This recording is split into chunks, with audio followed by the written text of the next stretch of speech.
My name is David Brett. I'm the editor of the Westminster Times. I'm here today to tell you a shocking story about how the Tsilhqot'in, otherwise known as the Tsilhqot'in Nation, parlayed what amounts to a conspiracy theory into a $1 billion windfall. That's right, $1 billion. And this windfall is something that you, viewers, and most people in BC, I would dare say, have never heard about. So, if you will bear with me, I'm going to explain to you how this came about. First of all, I'd like to explain where I am. Now, you might think I'm just standing on a parking lot, but this is no ordinary parking lot. I'm at the corner of 8th Street and 10th Avenue in New Westminster, BC, at the site of the New Westminster Senior Secondary School. And per a prior video that was shot about 2 or 3 blocks from here at the corner of 8th Avenue and 8th Street, I am here on the location of what used to be a cemetery. That's right.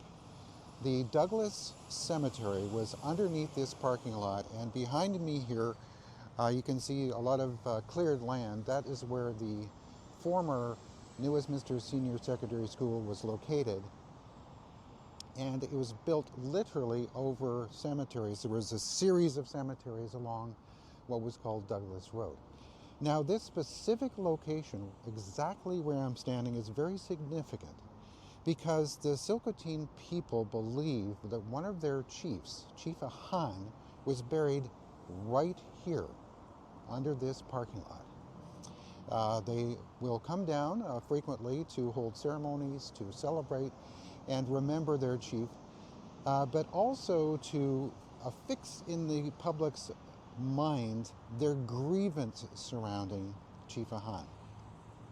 So, to get to the story of how the $1 billion windfall came to them, and it came to them just this year, 2025. We have to dial back into history, into the 1860s.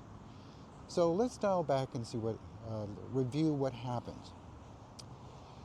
Chief Ahan was one of the individuals who was charged and convicted of murder for the brutal killings of innocent civilians who were building a road, and other people in the Caribou region there was a project to build a road to the Caribou Gold Rush. So, what is the conspiracy theory? The conspiracy theory is that there was a covert operation waged by the government of British Columbia to conduct germ warfare, to evacuate, to extinguish, to exterminate the Tsilhqot'in people back in the 1860s. So the question is, where did this conspiracy theory come from? So you'll notice I may jump back and forth in a timeline. 1860s, you have a conviction of brutal murders. And now, fast forward to around 2014, these convicted murderers were quote-unquote exonerated through a presentation, a speech effectively that was given by then Premier Christy Clark in the legislature of British Columbia. So the question is, why were they exonerated? What led to this exoneration? Well, as Christy Clark said in her remarks, she said something to the effect that the Tsilhqot'in people may have been intentionally infected with smallpox. So this narrative of an intentional genocide has played out in this province, and it factors into the global discussion around reconciliation, around UNDRIP, around even the Cowichan decision, land claims, and this general crisis we're facing in the province of BC. So, if I may, weave the conspiracy theory.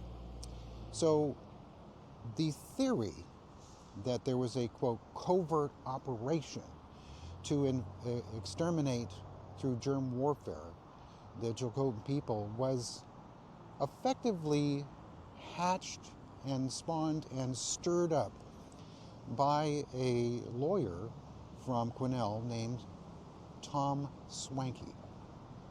So Tom Swanky has gone on to write a series of books alleging an extermination of and a program of intentional spread of smallpox by the government, not just by random malactors in society, but by the government itself.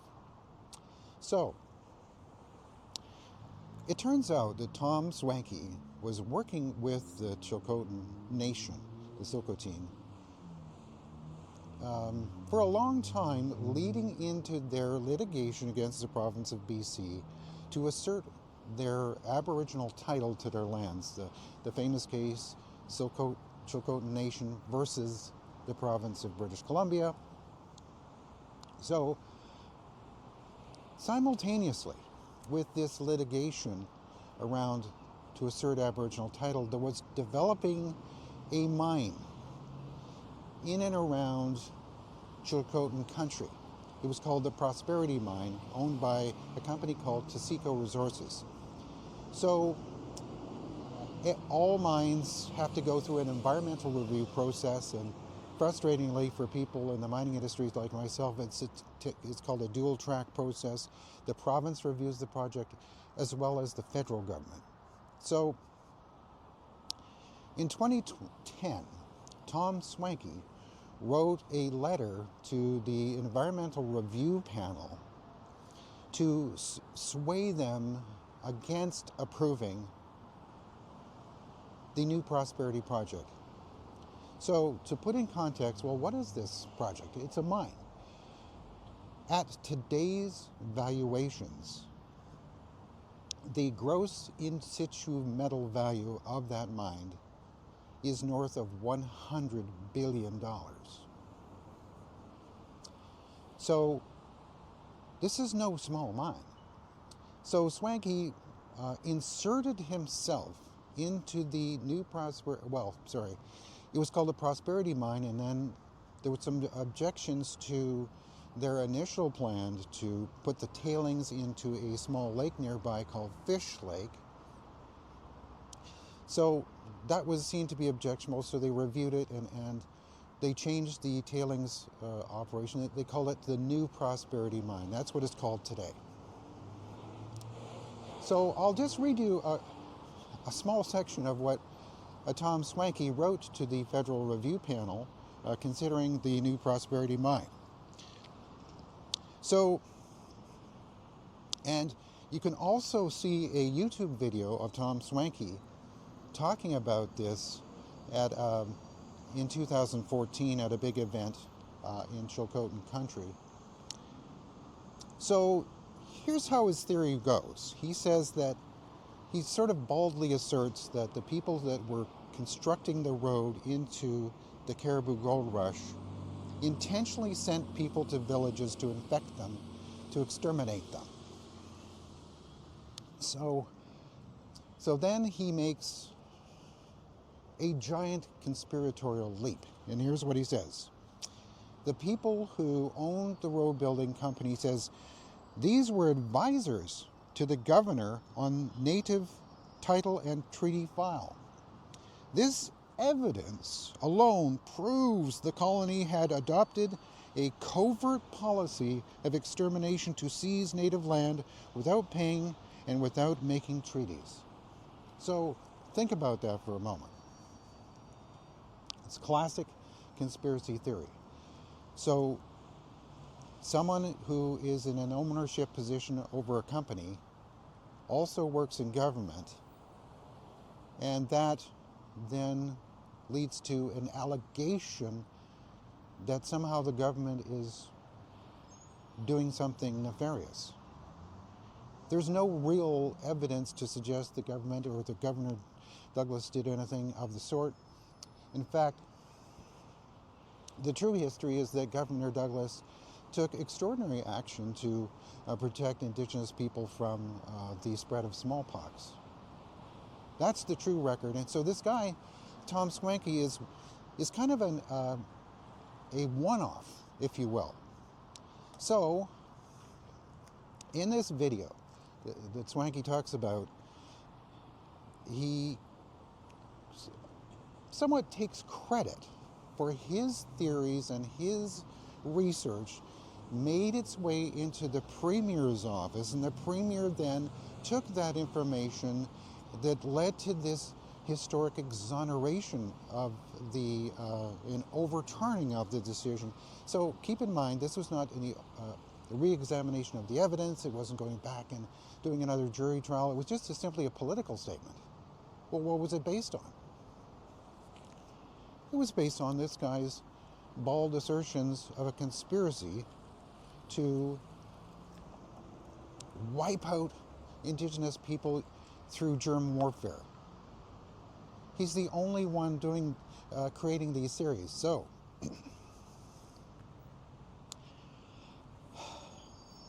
this contention by the Tsilhqot'in, this incredibly sustained and vociferous opposition to the project, led to that project being shelved.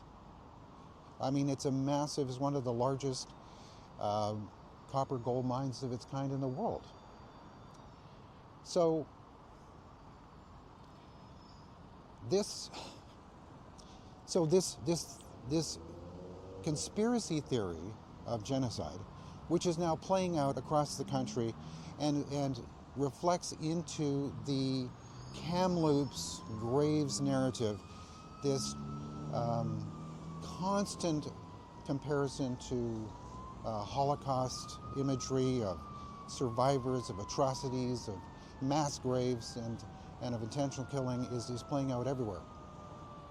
So let's fast forward to 2025. In June of this year, the province announced that it had reached an agreement with Taseko Mines, the Tsilhqot'in Nation, and the province, a tripartite agreement. So what did this tripartite agreement do? First off, $75 million of taxpayer money was cut in a check to Taseko Mines. Another $10 million was given to the Tsilhqot'in for cultural things, and another $1.5 million for land use planning. But here's the real kicker. They set up a holding company where they transferred the mineral claims into, and they gave a 22.5% interest.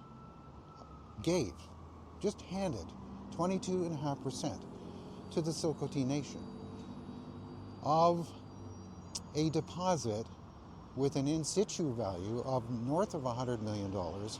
But, in situ value can mean nothing in the mining industry. It depends. It can be worth $100 million. If it takes you 110 to get it out, it's really worth nothing. So a ballpark net present value of that deposit based on today's metal prices with a discount, say using a discount rate of 8%. And this is not a feasibility study, but it is, looking at comparable mines around the province of BC and around the world, a reasonable net present value of the New Prosperity mine is in the neighborhood of $4 billion. So think about it. Through the stroke of a pen, the province of BC has effectively pressured a mining company into signing a deal where they give a First Nation 22.5% of a $4 billion mine.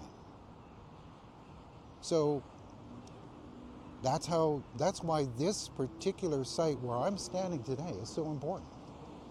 This is where they believe their chief was buried, and they come out here and they're They're pushing this narrative of genocide through, which has been debunked. It's a myth. The idea of Hudson's Bay blankets being spread around the province and contaminated with smallpox. Let's face it, the smallpox epidemic during those years was a horrible tragedy for First Nations people.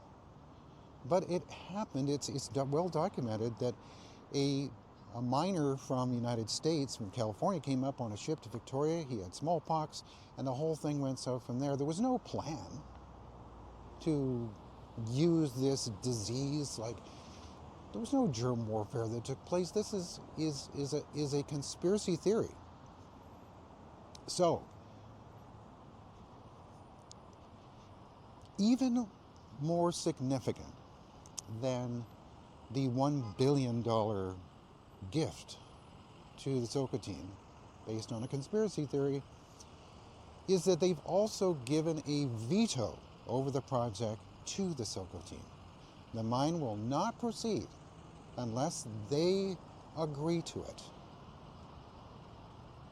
Even if a third party, some big other multinational mining giant, came along to acquire the project and say, hey, let's go ahead and put this into production, they hold all the cards. They can just say no. They can say, well, it's... And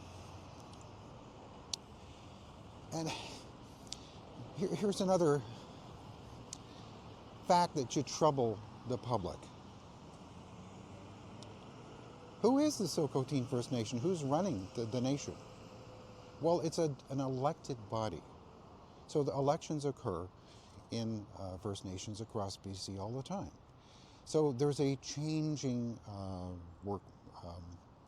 changing of the guard that happens in these circumstances. So here's another troubling factor that people of this province should be very dialed in on and be very concerned and frankly very angry about, in my opinion. The public has a right to be angry. Where was the media? Why was the media not questioning this genocide narrative? This guy, and on top of that, where are the historians? There are some historians have published things, like in BC Studies, there's a review of Tom Swanky's book about the Tsilhqot'in War, which really throws it up in the air. It kind of puts it in a kind of a true crime. Amateur historians, it's a very tongue-in-cheek criticism of this book. It seems to have no real, it's not peer-reviewed, it's not a real proper historical document. It's a piece of activist fiction mixed in with a lot of true facts. So you mix in, this is how conspiracy theories work. Oh, so-and-so is control of the media. So-and-so is running this company, that company. So therefore you're connecting the dots for people so that they sort of jump to conclusions. Well, sadly, the province of BC, in the person of Christy Clark, jumped to that conclusion, and then Trudeau also made this great exoneration pronouncement.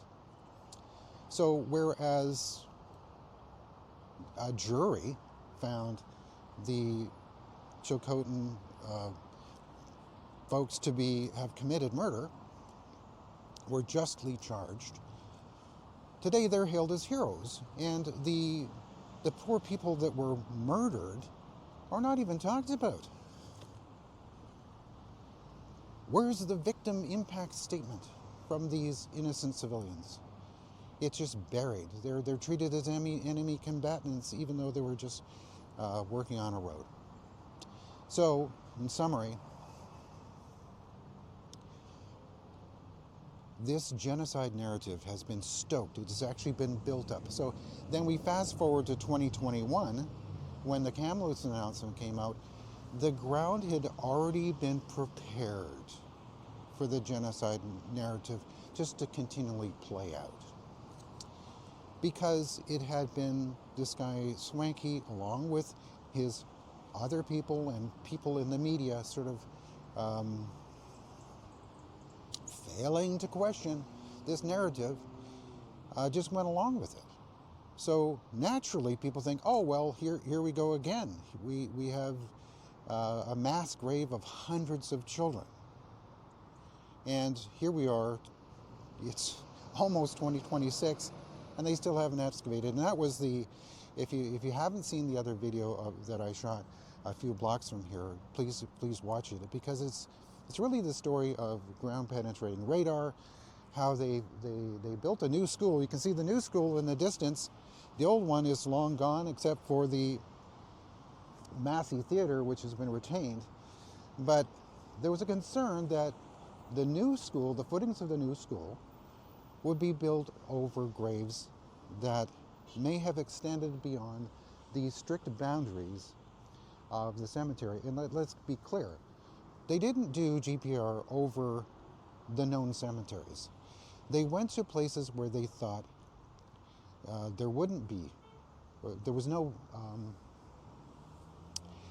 existing record of graves. So it is very similar to the Kamloops situation. People have said in some of the comments to our video that, oh, it's apples and oranges. Not at all. They're the same thing. The GPR work was done as far away as that sports field over there.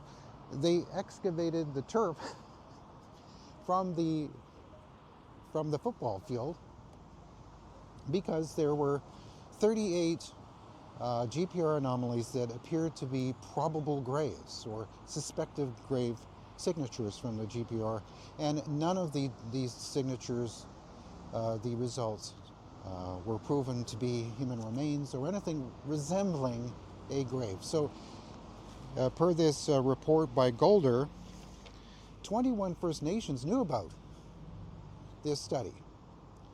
And the Tsilhqot'in themselves would have been copied on it. They knew that GPR was often very spurious, and there was no need to do all this hand-wringing and soul-searching about excavations. They wanted their Chief Ahan to be repatriated to their lands. They wanted to find him.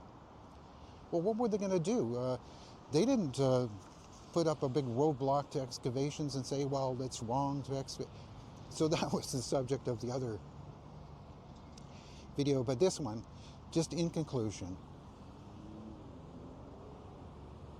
there's a lot of talk right now, Mark Carney and David Eby, about mining, particularly in BC. And there's great promise in extracting critical minerals. Well, what about the new Prosperity mine? It's like the third or fourth largest copper mine in British Columbia, and all the large copper mines in Canada are in British Columbia. Well, what about that one? What are they going to do about all the other undeveloped copper mines in BC? Are they going to hand a veto over every single project to First Nations, as they have done with this one? There's litigation going through the courts right now where it just looks like the government is going to fold its hand and hand veto power to say the Tsilhqot'in. It's as if, and finally, I would say, if you look at the wording of the news releases, and I'll link it in a reply, it's all about UNDRIP. You know, free, prior, informed consent. This is the language of UNDRIP. And it's all, you know, in 2025, let's make UNDRIP real in this province. Well, how do they make it real? They hand the Tsilhqot'in $1 billion and a veto over a massive mine that could create thousands of jobs. And what's it based on? A conspiracy theory with no basis in reality. It's as if, you know, you have to search for words to explain it. It's like,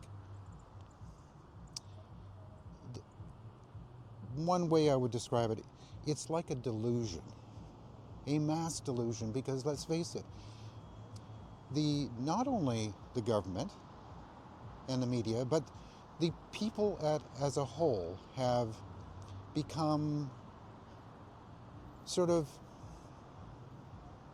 caught up in a spell of a story that seems real, but is not real. So with that, I'll leave you today to contemplate this. The future, I've talked a lot about the mining business, but what the public is realizing now is what happens in mining is spilling over into private property. The UNDRIP case came out of a mining case related to mineral claims. The mining industry and the province of BC, the history is very intertwined. Some say the province was created because of the Fraser River Gold Rush, where tens of thousands of Americans poured across the border starting in 1858, changed everything. Everything about BC was a reaction to that initial gold rush. So people are waking up now. Well, it's not just mineral rights, it's private property rights. We're going to somehow apply UNDRIP, and I'll just say one thing about UNDRIP.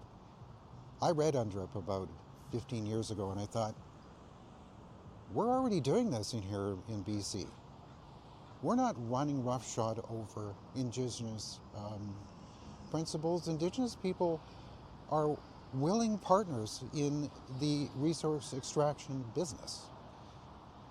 There's no great resistance. So what's happened? We've had this conspiracy theory about genocide, about intentional wiping out of people with germ warfare. So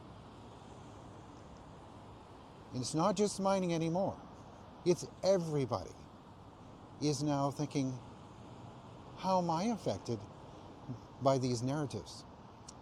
And finally, I'll say that there's a difference between the law, constitutional law of Canada, and these narratives. All of the decision-making, all of the political will, all of the sort of secretive negotiations that are going on. This is not constitutional law.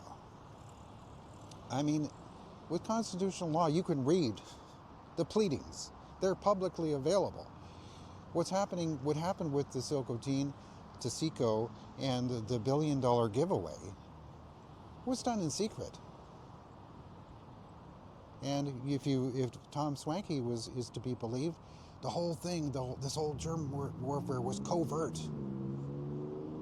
It's the classic conspiracy theory. A secret plan was hatched. And now we're still living with that conspiracy theory today. So hopefully we can move beyond conspiracy theories and get to the facts and perhaps reset the clock on reconciliation in this country, because at the moment it's going nowhere but backwards.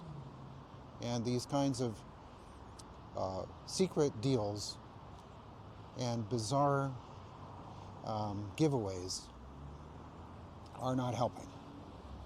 My name is David Brett. I'm the editor of the Westminster Times. If you're interested in supporting us, we would really appreciate any support you can give. You can go to our website, newwesttimes.com. There's a little button up in the corner that says support our work.